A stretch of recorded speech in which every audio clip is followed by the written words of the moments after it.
This is Heliox, where evidence meets empathy. Independent, moderated, timely, deep, gentle, clinical, global, and community conversations about things that matter. Breathe easy, we go deep and lightly surface the big ideas.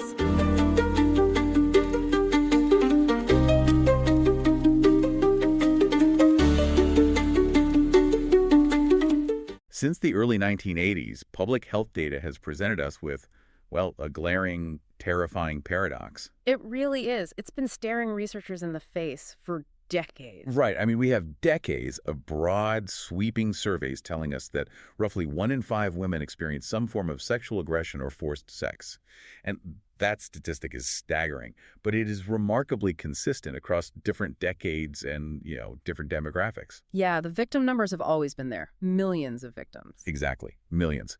But when researchers flip the lens and survey men, asking them if they have perpetrated these acts, the numbers plummet to, practically zero. Which leaves you looking at a statistical ghost town. I mean, millions of victims, but seemingly no victimizers. It creates a mathematical impossibility. Right, the missing perpetrator paradox. Exactly. And historically, that paradox has forced society into making one of two incredibly damaging assumptions. Because the math just doesn't add up otherwise. Right. So either people assume the victims are exaggerating, which I should say the physical and psychological data resoundingly disproves, or they assume there is this microscopic fraction of men out there, some sort of prolific, monstrous bogeyman hiding in the shadows. Like a handful of guys committing tens of thousands of offenses each. Exactly.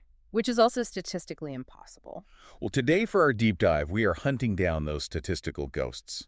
Because if we want to stop this cycle of aggression, we can't just keep focusing solely on the aftermath, on the victim's trauma. No, we have to look directly at the perpetrator's playbook. Right. We have to understand the mechanics of how they operate in the open, and to do that, we are unpacking 2 groundbreaking sources today. Both of which are incredibly revealing. Yeah, they really are. The first is a brand new 2024 study by researchers O'Sullivan and Ronis, and they finally figured out how to get these undetected men to confess. Which is a huge breakthrough. It is. And the second source is a seminal longitudinal study by White and Smith. That one tracks a cohort of men over 5 years, from adolescence through college, to figure out where the foundation for this behavior is actually poured. And, for the listener, the information we are about to explore is heavy, and at times it's deeply uncomfortable. We are looking at the raw mechanics of coercion. Yeah, it's not an easy listen. But dismantling any kind of machinery requires understanding how its gears turn in the real world. They're far outside the neat, tidy narratives of, police reports and courtroom dramas. So let's just jump right into the 2024 study by O'Sullivan and Ronis.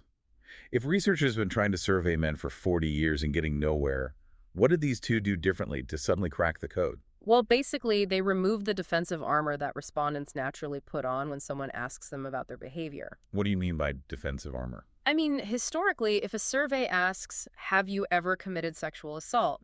Or have you ever forced someone into sex? The overwhelming response is just a flat denial. Because those words are so loaded. Exactly. They are heavily sensitized. They carry massive legal and social weight. Right. I mean, even if someone has done exactly what the legal definition of assault entails, they don't look in the mirror and see a rapist. No, culturally, we've reserved that word for a stranger jumping out of a dark alley wearing a ski mask. We definitely don't use it for a guy wearing a polo shirt at a college party. Precisely. And the researchers recognize this profound cognitive dissonance. So to bypass it, they recruited a massive sample of 2,689 community-dwelling men. And these were guys between the ages of 18 and 34. Yes. And that is a crucial detail. This wasn't just a convenient handful of college freshmen taking a survey for course credit. This was a broad cross-section of society. Normal guys. Normal guys. The majority were employed full-time, and they heavily identified as heterosexual. So how do you get them to confess to something so serious? First, they guaranteed absolute ironclad anonymity. But more importantly, they completely changed the framing of the questions. They stripped away every single judgmental, legalistic word. The way they presented the consent form is actually like a masterclass in psychological framing. It really is. They essentially told these men, look, We've heard so much from women about these interactions, we want to hear your side of the story. Right. They created an environment that felt validating to the men. They explicitly asked to learn more about how men operate and how they, quote, overcome barriers to get what they want. So the tone was incredibly neutral. Very neutral. Instead of asking about assault, the prompt read, and I'll just quote it here, in the past 4 years, how many times have you used any of the following strategies to get a woman to have some type of sex when she did not want to have sex or acted like she did not want to? Wow. And they asked them to focus on strangers, right? Yeah, women they had no prior romantic or sexual history with. Strangers, new acquaintances, someone they just met at a bar. Okay, so we have 2,689 everyday guys taking this perfectly calibrated, non-judgmental survey. And if you are listening to this right now, try to guess what percentage of these men admitted to doing this. It's a shocking number. It is. When you ask the question, without the terrifying legal words, 95.1% of the men surveyed admitted to recently using at least one strategy to get a woman to have sex when they knew she didn't want to and hadn't consented. Almost 95.1%. We are talking about practically the entire sample. It completely shatters the missing perpetrator paradox. Oh. I mean, they were never missing. We were just asking them the wrong questions using vocabulary they had psychologically divorced themselves from. Exactly. We were speaking the wrong language. But I have to pause here because if you're a listener hearing that 95% of ordinary guys are doing this, the immediate instinctual reaction is to look for a loophole. Of course. People want to explain it away. Right. Like, couldn't this just be a massive, tragic miscommunication? Maybe these guys are just socially awkward, they misread the room, or they genuinely thought she was playing hard to get. Well, the researchers anticipated that exact defense. They knew people would try to write this off as a missed signal. But if we look at the specific parameters of the study, the miscommunication theory completely collapses. How so? Because the survey explicitly stated these were occasions where the man knew the woman was unwilling, and they followed up by asking the men exactly how they knew the women weren't consenting. They asked what the targets were actually doing to resist. Yes. They asked for the specific resistance behaviors, and the men reported clear, undeniable indicators. Let's go through those numbers because they're important. Okay. In roughly 32% of the cases, the women were actively making excuses to stop or get away. Which is huge. And in 24% of the cases, the women directly verbally said no or stated they were not interested. Over a quarter of them said no outright. Yes. And in nearly 16% of the cases, the women physically moved away or tried to stay out of reach. Plus, in about 10% of the cases, the women were too intoxicated or high to speak or do much of anything. Okay, let's visualize what that actually looks like in a real-world setting because, making excuses sounds mild on paper. Right. It sounds like nothing. But in reality, that's a woman saying, I really need to go find my friends, or I have an early shift tomorrow, I should go home, or my phone is dying, I need to leave. Exactly. It's a polite, culturally conditioned way of saying no without triggering a confrontation. And the men registered these barriers, they heard the no, they saw the physical avoidance, they recognized the incapacitation, and then they actively chose to deploy a strategy to overcome it. Right. This is not a misunderstanding. The intentionality is what we have to focus on here. Because if this behavior is intentional, and it's happening at such an astronomical rate among a normal community sample, we really have to look under the hood. We do. We have to ask, what are the actual mechanics of coercion? How are they pulling this off so consistently? And the study didn't just stop at if they did it, right? They cataloged how. Yes, the researchers compiled a list of 36 specific strategies, and they didn't just make these up in a lab. They scoured online forums, dark webs, and gaming communities where men anonymously brag about their conquests. So they built a playbook based on what perpetrators actually say they do in real life. Exactly. And what makes the results so chilling is just the sheer banality of the tactics. Yeah, the banality is terrifying. Because society trains us to look for overt physical violence when we think of sexual aggression. We look for bruises and torn clothing. But the data shows that overt force, like physical restraint or causing pain, is incredibly rare in these scenarios. The true machinery of coercion relies heavily on psychological pressure and manipulation. And out of those 36 strategies, the average man in this survey had used nearly 9 of them in his lifetime. 9 different tactics. 9 different tactics to bypass a woman's clear non-consent. And the absolute most common tactic, used by 78.1% of the men who reported forced sex, was simply telling her whatever she wanted to hear. Which is a strategy of conversational manipulation. It is designed to create a false sense of intimacy or to project a persona of safety and understanding purely to gain compliance. It's like camouflage. That's a good way to put it. The perpetrator might mirror the target's interests, feign deep emotional connection, or, make promises they have absolutely no intention of keeping. It's camouflage. And the subsequent strategies follow this exact pattern of wearing the target down. Right, because the next most common tactic was asking her repeatedly to have sex, which almost half the men use, just a relentless wall of verbal pressure. And then you have kept touching and kissing her, used by over 70%. And getting her away from everyone to somewhere private and under your control, used by almost 38%. You can really see the process unfolding. Isolate the target from her support system, apply continuous physical and verbal pressure, and exhaust her boundaries. Yeah, and, we often visualize these scenarios as a dyad. Just the perpetrator and the target in a vacuum. Like it's just the two of them. Right. But the data reveals a completely unexpected element to this playbook, and that is the presence of accomplices. This was the part of the data that completely shifted my understanding of how this works. It blew my mind. Over 46% of the men reported using a friend or a group of friends to help them get what they wanted, but the demographic breakdown of those friends is deeply unsettling. Yeah, let's talk about that. Yeah. Because 43.8% of the men reported having a female friend around to make the targeted woman feel safe and convince her. And 37.6% actually had a female friend physically bring the targeted woman to them. It's unbelievable. Think about the mechanics of a Trojan horse. If you're a woman at a crowded party or a bar, your natural threat detection system is usually functioning at a high level. You're on alert. Exactly. Your cortisol spikes around strange men who are being aggressive or pushy. Your brain is scanning for danger. But the presence of another woman, specifically a female friend of the guy hitting on you, acts as an override switch for those alarm bells. It really does. You think, well, she's here, she seems comfortable around him, she's laughing with him. He must be a safe guy. Right. Her presence completely disarms your natural defenses, while she is actively operating as a wingman to deliver you to him. It is a profound manipulation of female solidarity. Now, the study's authors are careful to point out a limitation here. Right, about intent. Yeah. We do not know for certain if these female friends knew they were aiding in coercion. They might have genuinely believed they were just playing matchmaker for a guy who had a crush. They might have thought they were just hyping up their friend. Exactly. But whether they were witting accomplices or completely oblivious, the utility of their presence to the perpetrator is undeniable. It provides him with an unearned aura of safety. We also need to talk about the terrifying efficiency of this playbook. Because if an average guy is cycling through 9 different manipulative strategies, you might hope that the targets eventually manage to escape. But they don't. No. When the researchers asked about the success rate of these tactics, the men reported that 65% of the time, these strategies successfully resulted in forcing the woman into sex. A 65% success rate for overcoming explicit, known non-consent. It's horrifying. It is. That number tells us that the strategies, the isolation, the conversational manipulation, the use of female accomplices, the relentless boundary pushing, they are structurally sound.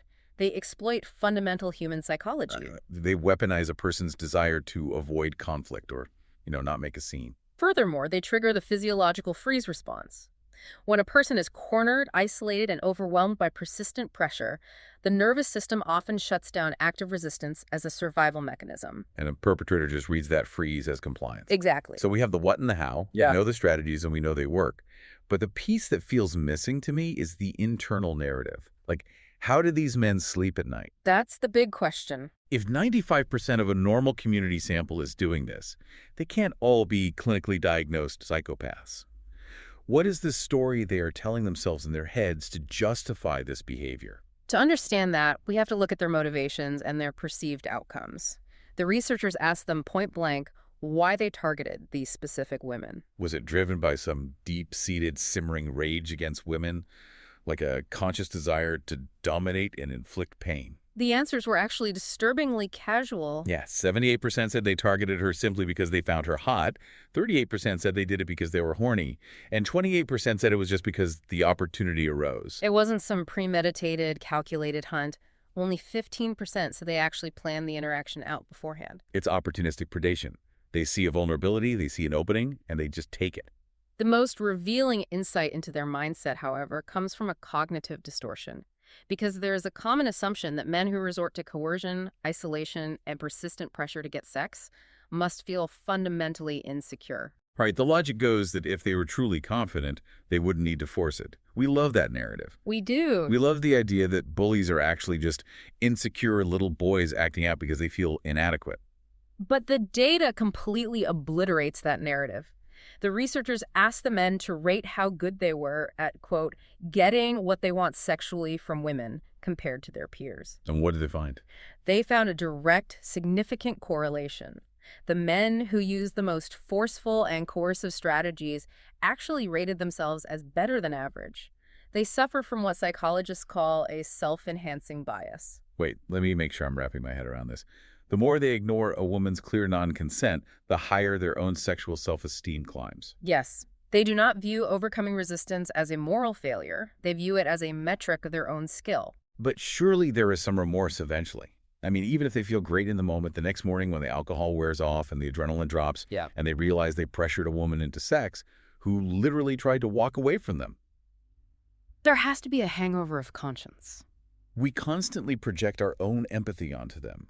We assume they must feel the same guilt we would feel, but the data shows they do not. Not at all. When asked if any negative outcomes came from these forced interactions, 70% of the men perceived absolutely zero negative outcomes. In their minds, nothing bad happened. It gets worse when you look at what they considered the good outcomes. I mean, their answers read like a bizarre brag sheet. They do. They proudly listed things like, we became friends with benefits, or we had a short-term relationship, or they described it as just a fun, memorable time.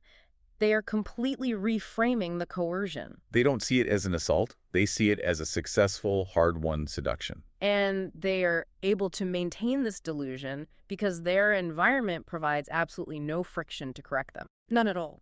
Out of the 2,254 men who provided detailed reports of a specific coercive incident, do you know how many faced any accusations, let alone legal charges? It's an abysmal number. 3. Out of over 2,000 incidents of forced sex, only 3 men faced charges.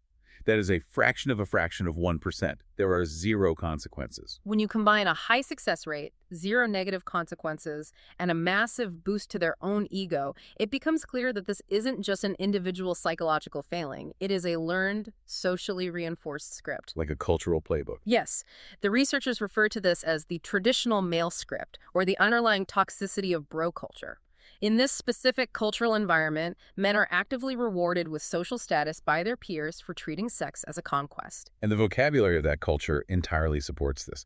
Guys talk about scoring, conquering, getting past her defenses, or closing the deal. It's the language of warfare and salesmanship applied to human intimacy. Exactly. When society admires men for their sexual conquests, and when popular media continually portrays romantic seduction as a man successfully overcoming a woman's initial reluctance. Oh, the pervasive trope where she says no but supposedly means yes? Right. That trope validates every single page of this playbook. The complete disregard for a woman's consent isn't viewed by these men as a crime. It's viewed as a demonstration of masculine competence. They genuinely believe they are just playing the game better than the next guy. But this level of entitlement, this complete erosion of empathy, it doesn't just spontaneously generate in a 25-year-old accountant or a 22-year-old grad student. It has to be learned. It does. The foundation for this script has to be poured somewhere. If these men are operating like this in adulthood, what do they look like at 14? When does the seed actually get planted? And to figure that out, we have to look at our second source, the White and Smith study from 2004. Right, because the White and Smith study gives us something incredibly precious in behavioral research, which is longitudinal data. Exactly. The 2024 study we just discussed was cross-sectional. It took a snapshot of a large group of people at one specific moment in time. It shows us what is happening now. It's like looking at a single photograph of a chaotic scene. You can see what everyone is doing, but you don't know how they got there. But a longitudinal study, however, is like a documentary film. White and Smith tracked the exact same cohort of young men starting from early adolescence around age 14 and followed them all the way through their 4 years of college. So they surveyed them repeatedly over 5 years. Yes. And this allows us to see not just what they are doing, but when the behavior emerges, and more importantly, what environmental factors preceded the behavior. And the researchers zeroed in on the childhood link. What is happening inside the homes of these boys before they ever reach a high school party or a college dorm? The findings are stark. The researchers looked at three specific types of childhood trauma: experiencing childhood sexual abuse, experiencing regular physical punishment from parents, and witnessing domestic violence in the home. And they found a direct connection. They found that any of these three factors significantly elevated a boy's risk of becoming a sexual perpetrator during his high school years. The numbers attached to this are just so revealing. The data suggests that almost 20% of adolescent sexual perpetration in this cohort could be attributed just to experiencing parental physical punishment. Wow. Yeah. And almost 9% was attributable to witnessing domestic violence, and about 6% to childhood sexual abuse. If a boy experienced any of these forms of victimization, his relative risk of perpetrating sexual assault in adolescence doubled. That's a massive increase in risk. It is. But we have to dig deeper than just stating the statistics. Right. How does trauma actually do this? It comes down to how trauma physically and psychologically rewires the developing brain. When a child grows up in an environment where violence or physical domination is the norm, their brain is constantly bathed in stress hormones. They live in a state of hyperarousal. Right, they're always on edge. But psychologically, they are learning a profound, devastating lesson about power dynamics. They are observing daily that coercion, physical force, and intimidation are valid, effective tools for resolving conflict or getting what you want. So if they watch their father physically intimidate their mother to win an argument, or if they are hit whenever they step out of line, they are internalizing the idea that the strong dictate terms to the weak. Exactly. They aren't being taught emotional regulation or how to navigate complex interpersonal negotiations.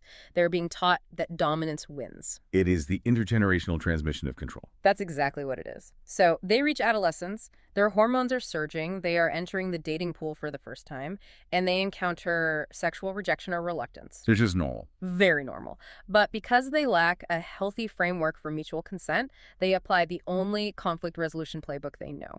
If they want sex and she doesn't, they reach for the tools of pressure, manipulation, and coercion that were modeled for them at home. This brings us to the college years. The researchers tracked these high school boys as they graduated and moved into the university environment. Does this new environment, with new peers and more independence, change them? It creates a fascinating filtering system.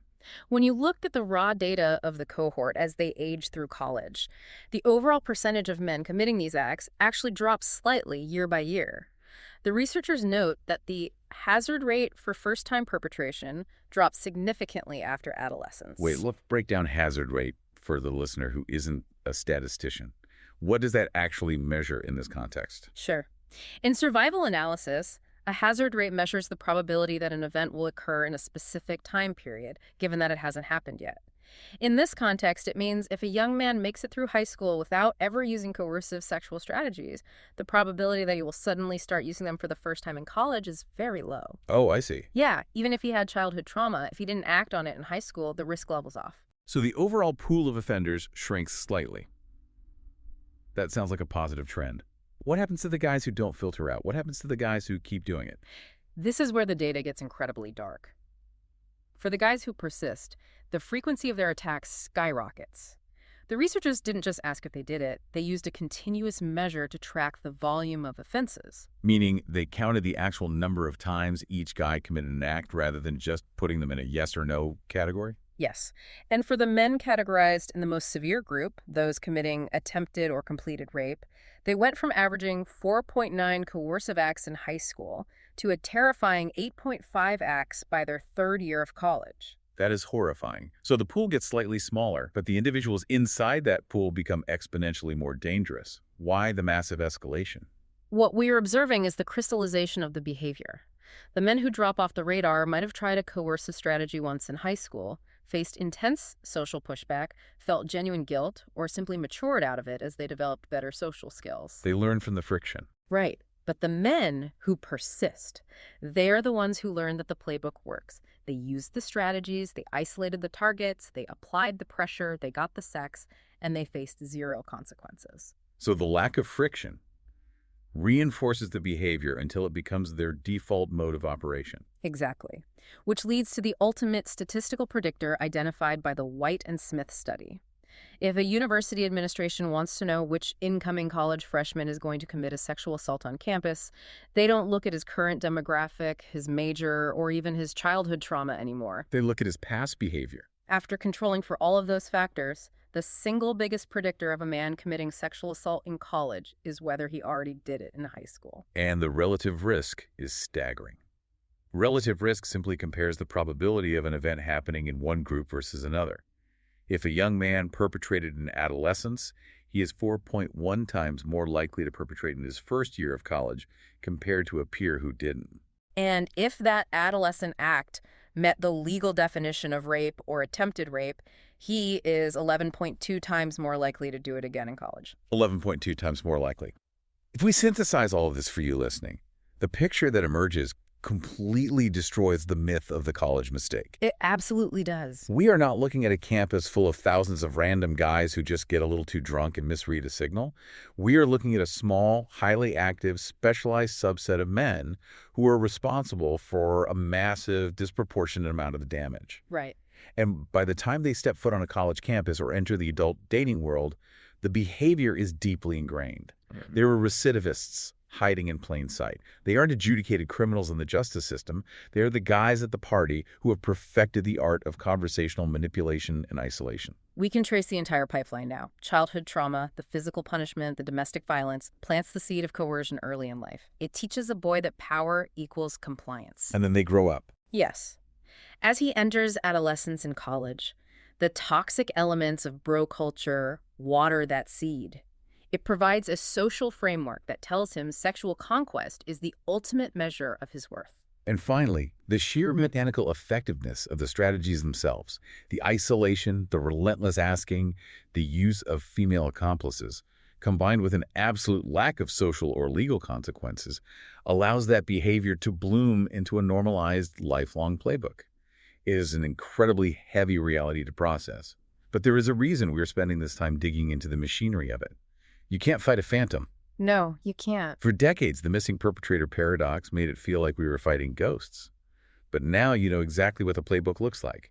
By understanding the actual strategies, you are far better equipped to spot them in real time. Because knowledge is the friction that the system currently lacks. When you see a guy at a bar relentlessly asking a woman who is making polite excuses, or when you see someone subtly trying to physically isolate a target from her group of friends, you aren't just seeing an annoying guy hitting on someone. You are seeing the playbook in motion. You are seeing the early stages of a strategy that has a 65% success rate of forcing compliance. And when you see it, you can be the friction. You can interrupt the conversation, you can break the isolation, you can check on the target. But before we wrap up this deep dive, I want to leave you with one final provocative thought. Something for you to mull over on your own that builds on the mechanics we've discussed today. Consider that incredibly unsettling fact from the 2024 study. The role of female peers. The 43.8% of men who used a female friend to make the victim feel safe. The unwitting or perhaps witting Trojan horses? Yes. If these seduction scripts are so pervasive and if bro culture is so dominant in shaping how we view gender dynamics, we have to ask a deeply uncomfortable question. How much of this toxic playbook have women unconsciously internalized? That is a very tough question to face. It is. Think about the cultural pressure placed on women to be the cool girl, to be accommodating, to smooth things over and not make a scene. How many times has someone played the good wingman for a male friend, introducing him to a girl at a party, totally validating him, completely unaware that they were providing the exact cover he needed to trap someone else? It forces a massive reevaluation of our own passive participation in these environments. Are we unknowingly disarming the alarms for the people around us just to keep the peace? Let that uncomfortable thought hang in the air. We want human behavior to be binary. We want clear good guys and obvious bad guys. But the reality is a complex, culturally reinforced machinery of coercion. And the only way to break the machine is to finally turn the lights on, look at the blueprints, and recognize the gears while they are turning. Heliox is produced by Michelle Brucker and Scott Bleakley. It features reviews of emerging research and ideas from leading thinkers, curated under their creative direction with AI assistance for voice, imagery, and composition. Systemic voices and illustrative images of people are representative tools, not depictions of specific individuals. Thanks for listening today. 4 recurring narratives underlie every episode: boundary dissolution, adaptive complexity, embodied knowledge, and quantum-like uncertainty. These aren't just philosophical musings, but frameworks for understanding our modern world. We hope you continue exploring our other episodes, responding to the content, and checking out our related articles at helioxpodcast.substack.com.